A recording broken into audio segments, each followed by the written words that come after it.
Jedina sačuvana kamena statua iz veličanstvenog Teotihuacana nalazi se u Antropološkom muzeju u Mexico Cityu. Ovaj antropološki muzej je najveći na svijetu i ima najveće zbirke, što zapravo ne čudi s obzirom na bogatstvo kultura na ovom prostoru. Statua je visoka preko 3 metra sa ukupnom težinom oko 25 tona. Ovakvih je bilo na stotine u ovom gradu Teotihuacanu, međutim one su sve redom temeljito uništavane od strane nekoliko kultura koje su došle u ovaj grad nakon što je on bio napušten. Zadnja kultura koja je sve temeljito uništila i opljačkala bili su Acteci. Grandiozna arhitektura Acteka. Kada je 1521. Hernán Cortés došao u Tenochtitlan, Mehika, na području današnjeg Mexico Citya, ovako izgledao taj sjajni grad Acteka. I premda su Acteci posljednji u nizu kultura koje su živjele na području Meksika i po mnogo čemu su zaostajali u svojim astronomskim i drugim znanjima u odnosu na Maje i druge narode, ipak ovaj detalj iz njihove arhitekture pokazuje da su bili na vrlo visokom inženjerijskom nivou. Međutim, njihova vojnička sposobnost je zaostajala za Španjolcima i to je bio razlog njihovog poraza. Kompletna njihova civilizacija je izbrisana. Od ove makete koja prikazuje njihov sjajni grad, Španjolci su uništili sve pred sobom, a tako su inače radili, sve ono što nisu mogli da razumiju ili što je bilo naprednije od njihovog. Od najvećih piramida iskoristili su kamene blokove za gradnju svojih katedrala i palača.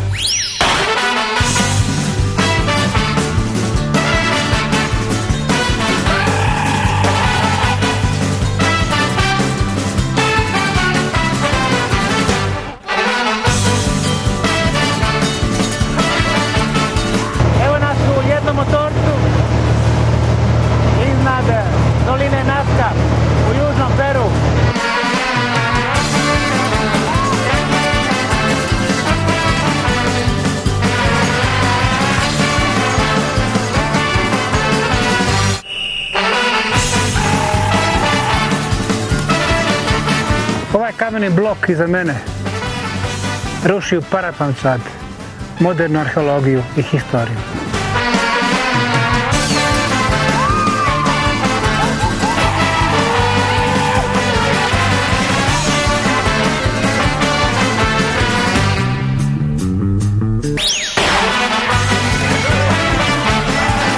Zbog čega nam je bitno Rongo Rongo pismo?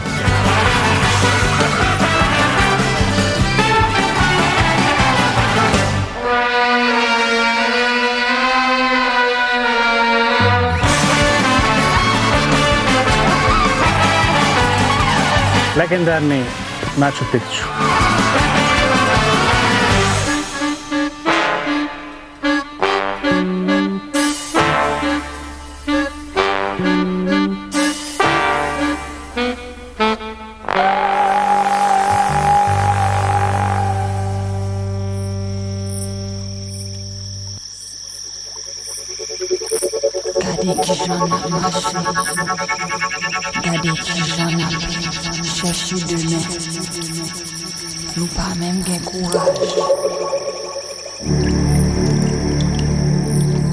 Meksiko je zbilja arheološka zemlja čuda.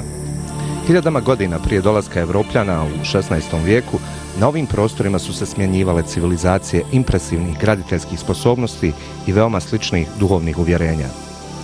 Arheološki ostaci nam govore kako su sve kulture koje su živjele na prostoru Mezoamerike, od Olmeka preko Zapoteka i Tolteka pa sve do Maja i na kraju Azteka, iznad svega poštovale jedno božanstvo, mitsku pernatu zmiju.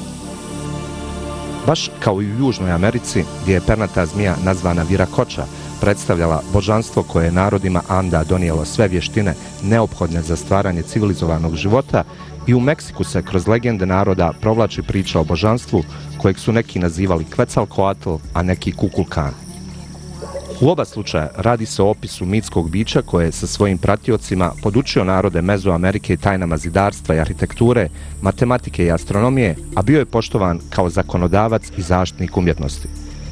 Posvetu pernatoj zmiji nalazimo na više lokaliteta iz različitih perioda istorije i mada civilizacije koje su gradile ova fascinantna mjesta dijele stotine pa čak i hiljade godina, njihova zajednička karakteristika je gradnja monumentalnih struktura piramidalnog oblika.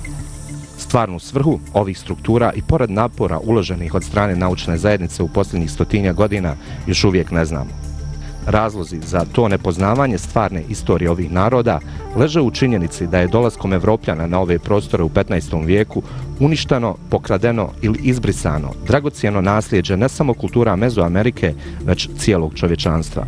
Predvođeni Špancima, Evropljani su uništili gotovo sve pisane tragove koji bi nam pomogli da bolje shvatimo civilizacije koje su iza sebe ostavile tako impresivne građevine kao što je piramida u Čoluli, kompleks hramova u Tuli ili nevjerovatni 3000 godina star Monte Alban. Čudesni Monte Alban. Nalazim se 10 kilometara udaljen od milionske Oaxake, grada u središnjem Meksiku. Magija drevnog Monte Albana započinje sa njegovom grandioznošću. Na 55 ekri smjestio se drugi po veličini centar u drevnom Meksiku. Monte Alban, njegovo ime dolazi od španjolskog vlasnika posjeda koji je u 17. stoljeću posjedao najveći dio ove planine. Monte Alban na španjolskom znači bijela planina. Svakako ovom gradu puno bolje pristaje drevno ime Sahandevni, koje znači u podnožju nebesa. Monte Alban je nastao na taj način da je čitava jedna planina zaravnana, tako da se dobio potpuno nivelirani prostor koji, kao što se može vidjeti, odgovara onom u Gizi u Egiptu. Po površini je 8 puta veći od trga Svetog Petra u Vatikanu. Ovo je grad piramida. Piramide su podignute sve u pravcu sjever-jug. Prema arheolozima Monte Alban su izgradili Zapoteci. Ko su Zapoteci? To je još jedna kultura u Meksiku izmišljenog imena. Mi zapravo ne znamo ko su njegovi stvarni autori, kada je grad originalno napravljen i koja mu je bila svrha. Prema posljednjim nalazima arheologa, grad je najvjerojatnije prvi put podignut prije 3000 godina. Narod su nazvali Zapoteci, što u prevodu znači narod sa oblaka. Zapoteci su tajanstveni narod. Oni su se pojavili nijotkuda i također tajanstveno nestali. Ova nam se priča već čini poznata. Olmeci, Tolteci, Zapoteci, Maji. Svi se oni pojavljuju u nekom vremenskom periodu i to na vrlo visokom stupnju razvoja, a zatim misteriozno nestaju.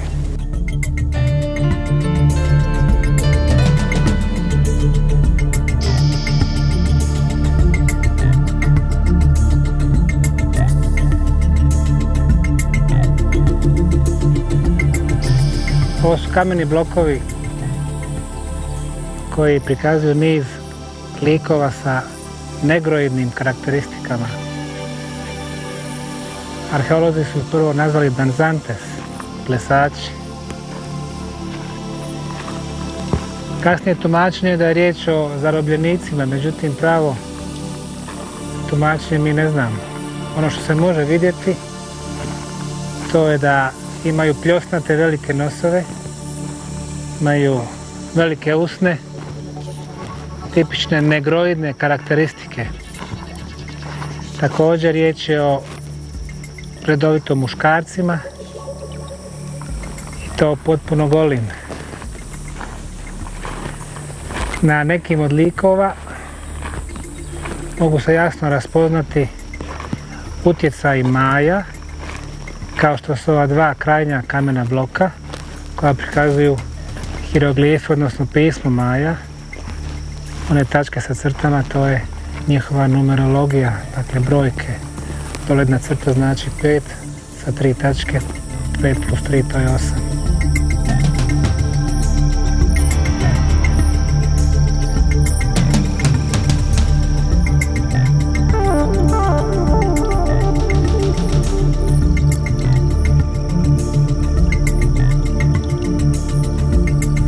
Na vrhu sam Monte Albana u podnožju samih nebesa. Grada u kome više od 1000 godina niko ne živi. U zadnjih 100 godina arheolozi su vršili mukotrpan i dugoročan proces rekonstrukcije ovoga sjajnog grada. Moram priznati, uradili su izvanredan posao. Naravno, svaki takav arheološki zahvat pati od mogućnosti da se tačno ne pogodi kako originalno izgledao. Ali ovo što je učinjeno dovoljno je upečatljivo da nam da sliku kako su ovu lokaciju zamišljali originalni graditelji. Posljednji u nizu arheologa koji je radio na ovom području bio je američki doktor arheologije Blanton. Nakon 12.000 mapa i skica koje su napravljene, nakon nekoliko desetina hiljada komada keramike, odjevnih i ostalih svakidašnjih predmeta, Blanton je iskreno priznao: mi ni danas ne znamo ko je, kada i zašto sagradio ovaj veličanstveni grad.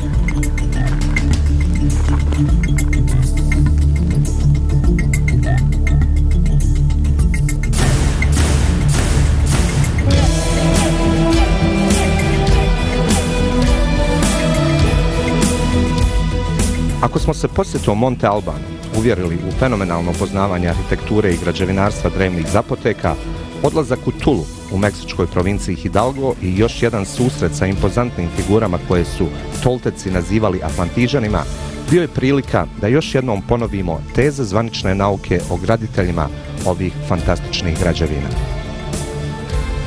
Kako gradnju ovih perfektnih kamenih monumenata tumači moderna arheologija? Po njima autori su bosonogi, primitivni urođenici sa primitivnim alatima i oni su isklesali ove kamene monumente teške desetine i desetine tona. Istina je negdje drugdje.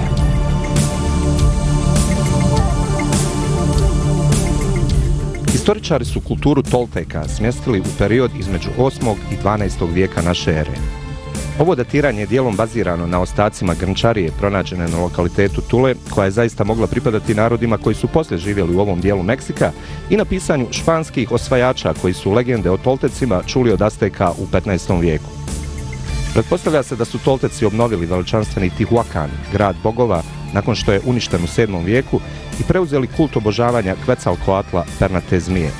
U Tuli su, u čast ovog božanstva, izgradili veličanstven grad koji se prostirao na 15 kvadratnih kilometara i gdje se, po legendi Azteka, desila završna borba između Quetzalcoatla kao predstavnika dobrog i Texatilpoke, ili zadimljenog ogledala, božanstva tame, čiji je sukob sa Quetzalcoatlom trajao 1000 godina, da bi se najzad okončao upravo u Tuli porazom dobrog i istjerivanjem pernate zmije sa ovih prostora. Izgleda stvarno kao da se u drevnom Meksiku desila gotovo nevjerovatna borba između svjetlosti i tame, dobrog i zla, u kojem je pobjedu, a sa njom i sumrak civilizacije, odnijela tama. Meksiko je čudesna zemlja. Na njenom teritoriju u prošlosti su se smjenjivale blistave civilizacije koje su iza sebe ostavljale grandiozne građevinske poduhvate. Nakon dolaska Španjolaca prije 500 godina i pauze koja je uslijedila 300 godina, u zadnja 2 stoljeća arheologija i historija pokušavaju da shvate i da dešifriraju šta se zapravo dešavalo na ovim terenima. U tu svrhu oni su odlučili da daju čitav niz imena nekakvim potencijalnim kulturama koje su ovdje živjeli. Tako su recimo neke od njih nazvali Olmeci, a kultura Olmeka navodno pravila one velike kamene glave. Zatim su nazvali jednu kulturu Zapateci, dakle kultura Zapateka je pravila gradove kao što su Monte Alban. Zatim su dali ime jednoj kulturi Teotihuacanos, tvrdeći da su oni autori veličanstvenog grada Teotihuacan, pominju Maje, Mixteke i tako dalje.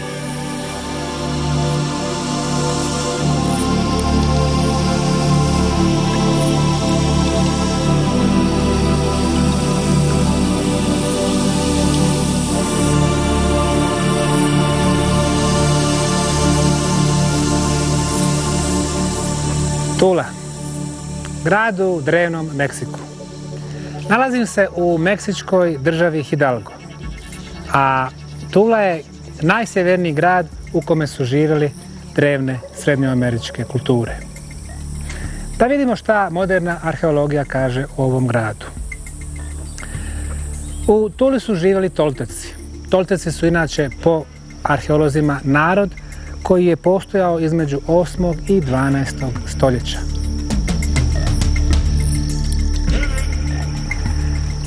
Kamene statue koje su Tolteci zvali Atlantiđani.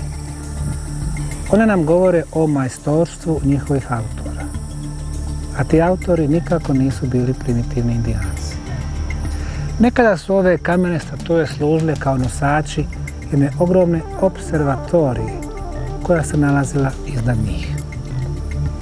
Ovaj grad u doba svog najvećeg procvata bio je primjer jednog razvijenog grada.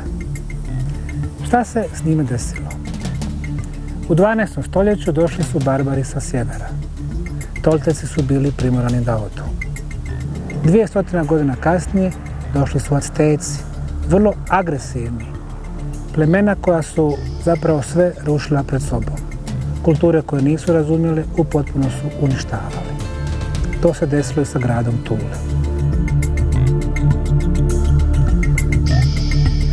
Šta mi zapravo znamo o narodima i kulturama ovog podneblja? Zapravo vrlo malo. Naše jedino realno znanje je o posljednjoj u nizi kultura koji su živjeli na ovom podneblju, o Aztecima.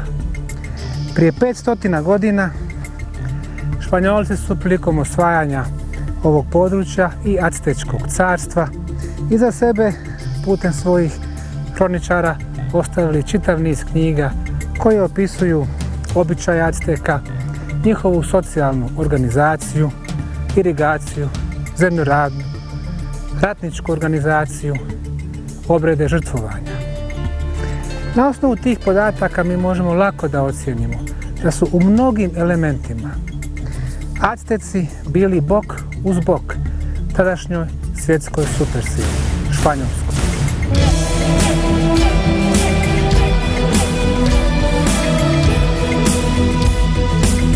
Kao što rekli smo na početku, Meksiko je arheološka zemlja čuda. Međutim, ostaci drevnih civilizacija sa ovih prostora nisu samo bitni zbog svog evidentnog arheološkog značaja, nego i zbog sličnosti koje su ostavili u svojim legendama i mitovima sa kulturama Srednjeg istoka i Novoga svijeta. Od mita o potopu pa do legende o kuli Vavilona, drevni narodi sa obje strane Atlantskog okeana su sa generacije na generaciju prenosili priče koje su nevjerovatno slične, a ponekad gotovo identične. Danas se ove sličnosti u nauci prikazuju kao slučajnosti, mada nova generacija radikalnih istraživača, predvođena engleskim autorom Grahamom Hancockom, postavlja sasvim legitimno pitanje mogućnosti da su različite verzije ovih legendi nekoliko hiljada godina evoluirale zasebno, ali da su u svom korijenu imale isti izvor od istog pretka u nekoj dalekoj prošlosti. Koja piramida ima najveću površinu na svijetu? To je piramida Cholula, koja se nalazi u središnjem Meksiku. Piramida je građena prije nekoliko hiljada godina, nije utvrđeno ko su njeni originalni graditelji, što zapravo ne čudi. Slična stvar je sa Teotihuacanom i sa mnogim drugim piramidama u svijetu. Ja se upravo nalazim u kompleksu tunela koji su probijeni u ovoj piramidi. Riječ je o kompleksu ogromnih razmjena. Sama piramida ima stranice 450 metara dužine. Cholula je interesantna zbog toga što gotovo nikakvog traga o kulturi Cholule zapravo ne imamo. Slično kao sa Teotihuacanom. I ja bih rekao i ona se sjajno uklapa u našu priču o misterioznim civilizacijama prošlosti.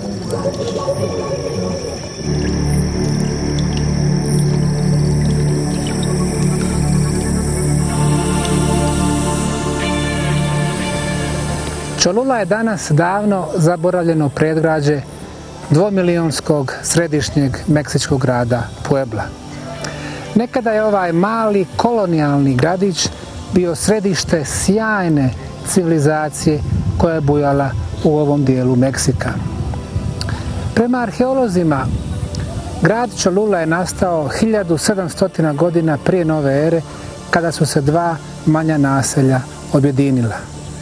Također, prema arheolozima, izgradnja ovog ogromnog piramidalnog kompleksa krenula je u isto doba kada i u Teotihuacanu, dakle prije oko 2000 godina. Arheolozi zapravo i nazivaju Cholulu ogledalom Teotihuacana. Kažu da su sa ovim gradom pripadnici te nepoznate civilizacije željeli da dostignu raskoš sjajnog Teotihuacana.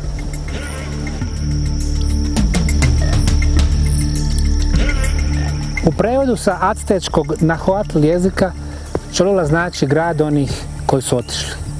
Tko su oni i gdje su oni otišli? Španjolski konkvistadori su ovdje došli na čelu sa Hernanom Cortesom 1521. godine. Ono što su zatekli bio je divan grad sa oko 360 do 400 piramidalnih hramova. Sam Cortes priznaje da je ovo najljepši grad van Španjolske na koji je naišao. Odlučio je da sruši sve te actečke bezbožničke hramove i da na njihovom mjestu napravi 360 crkava. Nije uspio u svom naumu, danas je preživjelo samo 39. Najveća od njih je Santuario Los Remedios, koja se nalazi na vrhu jedinog brežuljka kako je Cortes mislio. Međutim, kasnije se 300 godina kasnije ispostavilo da nije riječ o brežuljku, već o po površini najvećoj piramidi na svijetu.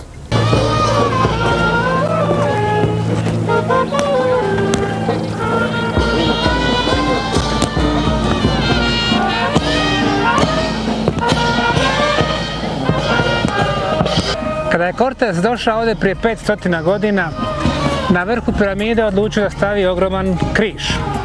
Stavio ga je, vrlo brzo križ je pogodio grom, raspao se.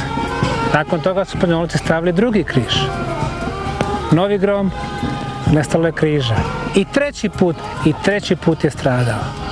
Tad su Španjolci podigli prvu crkvu, preteču ove ovdje. Ona je stradala u zemljotresu. Podigli su drugu, stradala je u gromu. I podigli su treću, koja je nedavno, prije nekoliko godina, također bila jako razrušena u zemljotresu.